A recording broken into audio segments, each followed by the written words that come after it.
olen Kaido Höölson, ehk siis võib-olla eestlased teavad mind paremini kui endise sumamaadlejana Varutona. Et kunagi oma sportlaskarjääri alguses mina alustasin oma teed siit, sellest samasest saalist. Minu treener õpetas nii judot kui sumot, aga siiski 19-aastane sai siit minna maailma valutama just sumamaadlejana.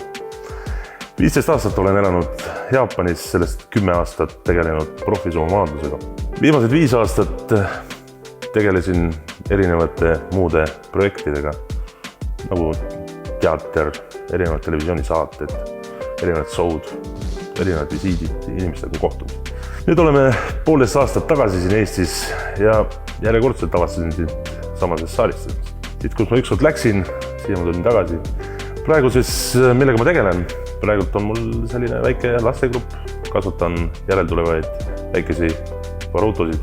Väike loomafarm, väike hotell ja neid projekte jätkub, et oleks aega lihtsalt rohkem, võtaks rohkem projekte.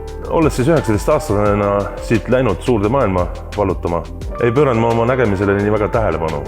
Sellel tutvus nagu kõik korras olevat. Kuna meil peres ei ole kellegil prille, siis ma arvasin, et minuga on ka kõik korras. Pingutades teha trenni igapäevaselt, sain ükskord aru, et mu silmanägemine hakkab kehvaks minema.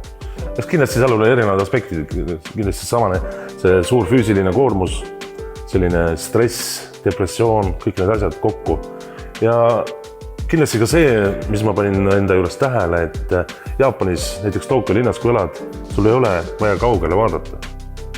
Sinu vaateväli ongi hästi lähedal. Ja sellest ma hakkasin nagu aru saama, et ükskord, et mul on prille vaja. Kui ma tänava otsast nagu tänava otsa teisel poole vaatan, ma ei näe sinna otsa. Kuigi see vahe ei ole nii suur. Kui sa lähed välja, sul on teine maja kohe vastas, sul on üks inimene kohe vastas, sul seda kaugele vaatamist ei ole üldse, minu puhul ei ole olnud. Ja siis ma sain aru, et mul on prille vaja. Et kindlasti selline lühinägelikkus mõjutas minu sportlaskarjääri päris palju.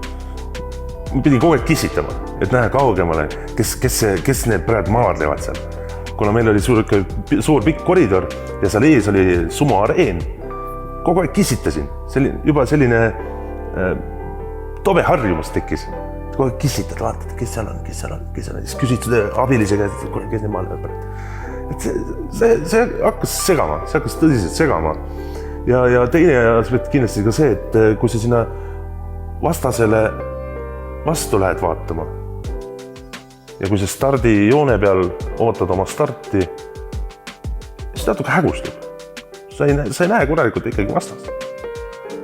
Need olid need asjad, mis nagu hirmusalt segasid minu. Ma usun, et mõni kaotuse võin ka nagu selle kaelesse nagu panna. Et lihtsalt vastane, mina startisin, vastane tuli eest ära ja mina kukkusin. Et ma usun, et need olid need esimesed asjad, mis kindlasti, mis mind viis selleni, et ma ikkagi tahtsin seda laseroperatsiooni teha. Kui päris aus olla, siis ma ei vaaginud peaaegu üldse. Ma teadsin, ma olin lugenud nii palju internetist lihtsalt. Ma pigem otsisin seda õiget kohta. Ma pigem otsisin seda usaldusväärset, kus inimesed on käinud, inimesed rahul ja ei ole selliseid pretensioone. Et loomulikult pakuti välismaal Lätis ja Leedus ja et natuke saab soodsamalt ja see ja teine ja kolmas näida. Ma ei teadnud, mis see kvaliteet on. Mul ei olnud nagu tagasisidet. Ja KSA puhul olid need kõik asjad olemas. Kuna peale sumo lõpetamist, sumo karjääri ajal mul ei tohtinud autojuhi lube olla. Siis ma istusin alati kõrval või taga. Mul oli autojuht. Ja mind hirmsalt häiris, et ma ei näe enda ees auto seda numbrimärki. Mulle hirmsalt meeldivad mingid numbrikombinatsioonid. Ja siis kui autoga sõidab, siis need numbrid sõidab mööda igalt poolt, paremalt vasakut teist taga. Ja siis kui ma seda auto numbrimärki nagu ei näe, sõidad aina ligemale, ja siis näed. Ja see oli minu kõige õnnelikum hetk, kui nagu ma sain kõrval istuda ja ma nägin 50-80 meetriga numbreid, autonumbreid. Ma ei ole seda kahetsenud, et ma tegin seda.